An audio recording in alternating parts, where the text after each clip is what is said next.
Alright guys, TacticalRab back again today. I hope you're all doing well and enjoying your day so far, and wow, we are going to have to dive into some really juicy stuff today. Things absolutely kicked off on the timeline these last couple of hours after the OpTic vs FaZe series concluded in much abrupter fashion than I believed it was. Everything is kicked off, we're going to have to dive into it. Like if you guys enjoyed the video, subscribe if you are new as always, I'd greatly appreciate it. It really helps out the channel. Thank you very much for doing that. On the verge, I believe, of 59,000 odd subscribers. Fantastic stuff. The first series of the day, Seattle Surge versus Royal Ravens. We're going to have to get back into, of course, the OpTic vs FaZe one, because this was an absolutely remarkable series in a number of ways. I thought it was interesting enough after it concluded, but then we got all this drama on the timeline that we're going to be diving into today in some detail. The first series was also kind of spicy in the sense that Surge put this out before the series even began. Keys to the game, new roster, same Ravens, say Seattle. Could have been playing, okay, they're still not a great team like they were before their change, you could argue. And when teams tend to do this, they tend to get bodied very soon after. Indeed, exactly what happens right here. Game number one, Royal Ravens honestly played like perfect hardpoint here. Surge could not get anything going at all. It ended up like 250 to 100, but honestly, this could have been like a 50-point club at times. Surge picked up some nice time over at the P1 on the third rotation, but apart from that, it was just all Royal Ravens, and they completely smoke them in all the respawns in this series. Very impressive from the Ravens, certainly. The Search and Destroy went the way of Seattle. This has honestly been a pretty good map for London, has this Express Search and Destroy, but not this time around. Octane had a nice moment right here, picking up the 3-piece. I believe they win this like 6-2 or something, pretty comfortable for Surge. It looks like, okay, they're going to get back into the series, and this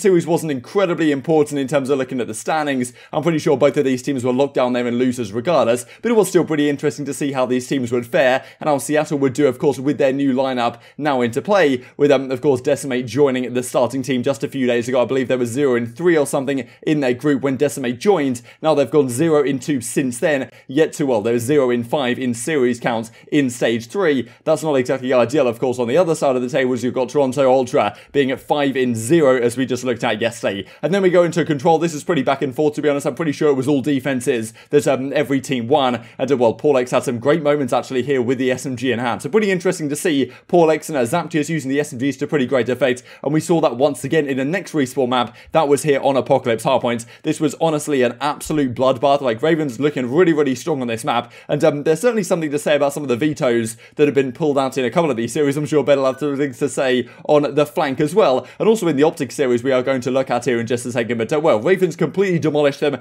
Pretty fair play from Ravens, right? The fact that we came into this stage thinking, okay, are they going to be one of these teams that, yes, they've made this change, is it actually going to make too much impact? And they beat Surge very handily indeed here as well. So fair play to the Ravens. They go into the major, yes, in losers in the 5th seed, but they do have a nice chance, I believe, of making some sort of run. These were the overall Group B standings after this series did conclude, with the final seedings for FaZe, Thieves and OpTic still yet to be determined. Now, of course, we are going to look at in a second exactly what they did end up as, but honestly, remarkable scenes that went down in this series right here. And then, as the CDL said, these were what's at stake, at least, before this matchup began. So, if FaZe won, they were the number 2 seed, Thieves the number 3 seed, OpTic are number 4 seed. That is how it turned out, of course. However, if OpTic Chicago had won, if they'd have won 3-0, Chicago would have been 2nd, Thieves 3rd, Atlanta 4th. If Chicago would have won 3-1, it gets slightly different. And even if Chicago won 3-2, as we looked at earlier today, they still would not have made it all the way to the winner's bracket, given the whole tiebreaker head-to-head map count type situation that we did look at. Thought this was kind of funny from Ravens as well. Things are looking up. Of course, they were 12th in the league. Now they are above Seattle at 11th in the league. So Seattle, the last place team now in the CDL. That is, well, it's honestly kind of a surprise going into this season, and they have a long road ahead of them to get to the World Championship. Only, of course,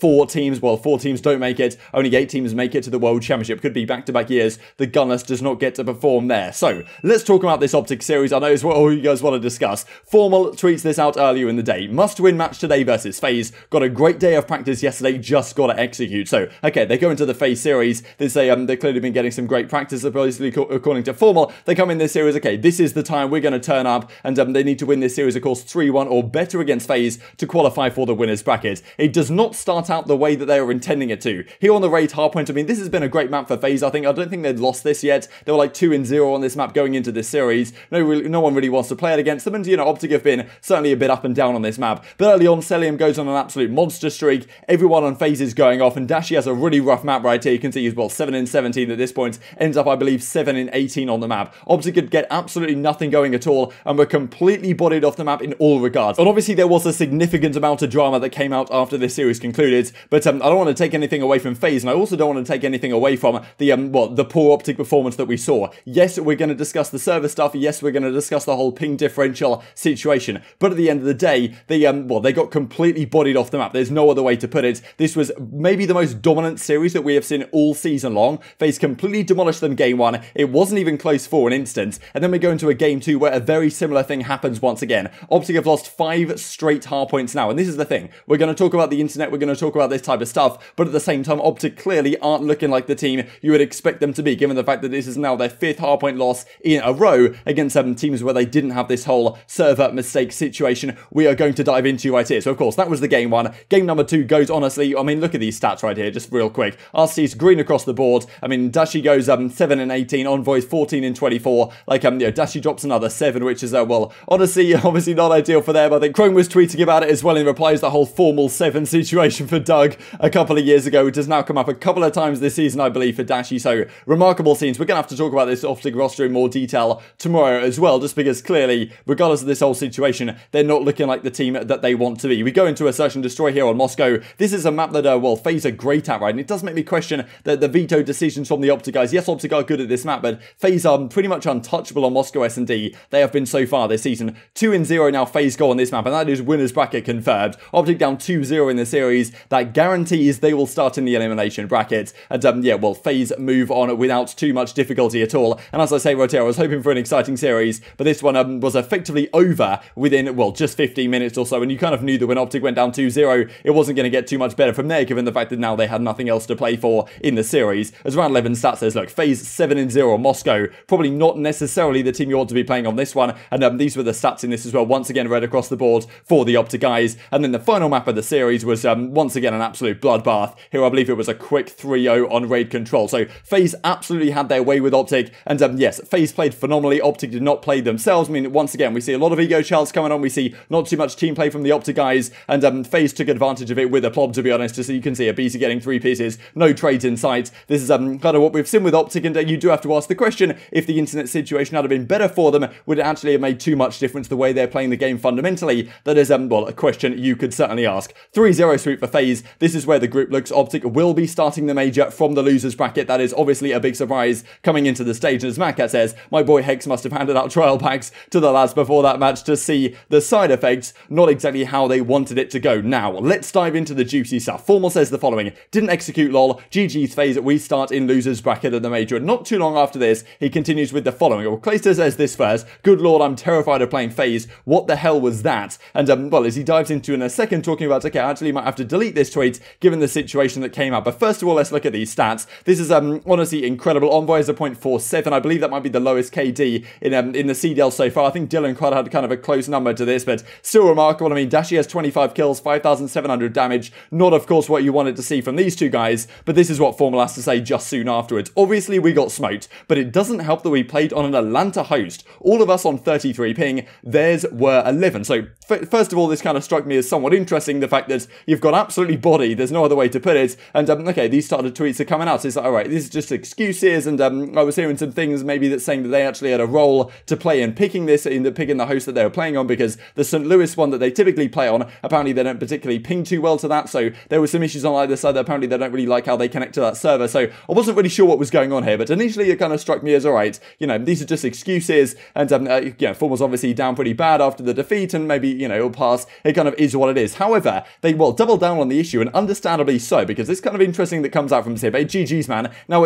you know how it feels to scrim you guys when we're playing on your host or whatever, getting absolutely bodied as they talked about not too long ago. I don't know what kind of tweet this was. Obviously, our host is bad for you guys, and vice versa. Don't know why one team would want to have that in a match. And, well, here we go from Clayster. Excuse me, they were on an Atlanta server. I gotta delete my tweets. What is going on right here? Now, as Ben says, look, you know, why did you guys decide to choose that initially? initially says JCap, and then he comes out saying, look, OpTic must have had a say in this. Any quad Dallas team normally plays Atlanta on a St. Louis server. No shot the league just forced them onto an Atlanta server. Absolutely zero shots. Now, that appears to be exactly what has happened, as we will dive into right here. As Dashy says, 9 ping for sure. People talking about the fact that aBeZy was sitting there on 9 ping, absolutely bodying the guys on the OpTic Chicago, and well, having a good time doing it, certainly. So Dashy comes out with this, Former comes out with that, and at the end of the day, they got completely destroyed. Personally, I don't think if they were on a different server, would it have made too much difference? Would they have won 3-1 or better? Well, obviously you can't tell me, but it doesn't seem like that to me. That's my personal take on the matter. But the whole way this went down is honestly shambolic, as we will dive into. This is what Envoy says. Just got told the CDL host selected the wrong server in our match because of a typo in an email. 1000% not why we lost, like we still got bodied either way, but that is absolutely unacceptable and, well, completely understandable for Envoy to come out and say this. This is completely ridiculous stuff. You're playing on an Atlanta host when you should be playing on a St. Louis host, but for some reason the CDLs just decided, or whoever was hosting the lobby, okay, yeah, sounds, we'll just put them all on the Atlanta host and have to face the quad host wrath of the Atlanta FaZe guys on, well, as Formal said, on a disadvantageous ping situation. Not an incredibly disadvantageous ping situation, not like 20 ping versus 90 ping, but it still makes some degree of difference. Does it make enough difference for them to have won this series 3-1, given what we saw on the day? I don't think it would have, but certainly still a very interesting and contentious talking point. As Dashy says to continue, cannot believe we just played a team on their quad host for a chance to make winners, all because they sent the wrong email. So this is honestly remarkable scenes. As Octane says, no way the guy loading up the Atlanta server saw FaZe in the lobby and thought to himself, yeah, this is right, let's stick them on the Atlanta server. This is clearly not something that should be happening. As JCap says, they usually play on the St. Louis server when a Texas team, Texas-based team, is playing up against the FaZe guys. Clearly not the case this time, and it's somewhat unclear exactly why that would have happened. As Crone says, the Chicago versus Atlanta match should have been played on the St. Louis server, but instead it was played on the Atlanta server, and I saw some people talking about this on Reddit, so I tweeted about it, and JCap kind of says that this isn't the case, but I thought it was kind of interesting regardless. The fact that, well, Atlanta and St. Louis, they're somewhat close, at least if you are going to abbreviate them, ATL, STL, A and S are right next to each other on the keyboard. I did kind of wonder if someone had typed in an email that have, you know, typed in something like, well, STL or ATL even, instead of STL when they meant to put STL server, instead they put ATL server, and all of a sudden, you know, the guy who was hosting the lobby for whatever reason didn't really double check it, and we end up going down this route. However, as JCap says, nah, it's not abbreviated in the email, and well, as he comes out to say, look, we get the email before the week starts. I heard that OpTic agreed to Atlanta because they hated the St. Louis server that much, and then I heard someone from OpTic ask the league about it, but didn't ask for a switch or follow-up, so I don't know what's true anymore. So JCap's saying here that, well, OpTic guys had some say in the matter, but it seems somewhat strange to me, especially given Dashy's tweeting this out, got finessed in broad daylight. That ref is probably dapping up Banks and the boys throwing the FaZe up right now. So kind of funny tweet from Dashy, but at the same time kind of implying that almost this was rigged against them in a sense, which, look, I don't think it was, but at the same time, this is just another, well, another one of the catalogue of errors that have happened for OpTic Chicago so far this season, right? So absolutely remarkable scenes. Very intrigued to hear your thoughts on all this stuff in the comment section below, and this is kind of what follows up with in the replies to Claysis. I tried to warn you in the rep chat 3 days ago, brother. We connect horrible to STL, that being the St. Louis server, so I accepted fate and hoped the CDL and their IT team would have made the correct decision. Doesn't help our only CDL ref has been off since Thursday. I could have done more for sure, but how faded the host gotta be to pick Atlanta with Atlanta in the lobby. So honestly, I'm absolutely mind blown at the scenes we have seen on the timeline and in the matches today. Very much intrigued to hear your thoughts in the comment section below on them. What do you think the CDL should do? Should they, well, say, okay, you replay the series in a, well, a situation that isn't disadvantageous for the OpTic guys? The way I see it, at the end of the day, I don't think OpTic are winning this series 3-1, even if they played on that other server. Clearly a massive mistake from the CDL. Understandably, the OpTic guys are annoyed about it, but did it make too much impact on the action? I'm not necessarily sure that it did, but well, who really knows at the end of the day. We'll talk about the Dallas versus Minnesota Rokkr series tomorrow, getting kind of later, and I've got an exam tomorrow morning as well, but you know the drill. There'll be 2 videos coming tomorrow as is per usual at this point, but do take your thoughts in the comment section below. Hope you guys enjoyed the video. If you did enjoy it, I'd greatly appreciate a like on the video. It really helps out the YouTube algorithm to know you enjoyed this content. Other people like you may enjoy this content as well, and help grow the competitive Call of Duty community. Thank you for watching as always, take care, and I will see you next time.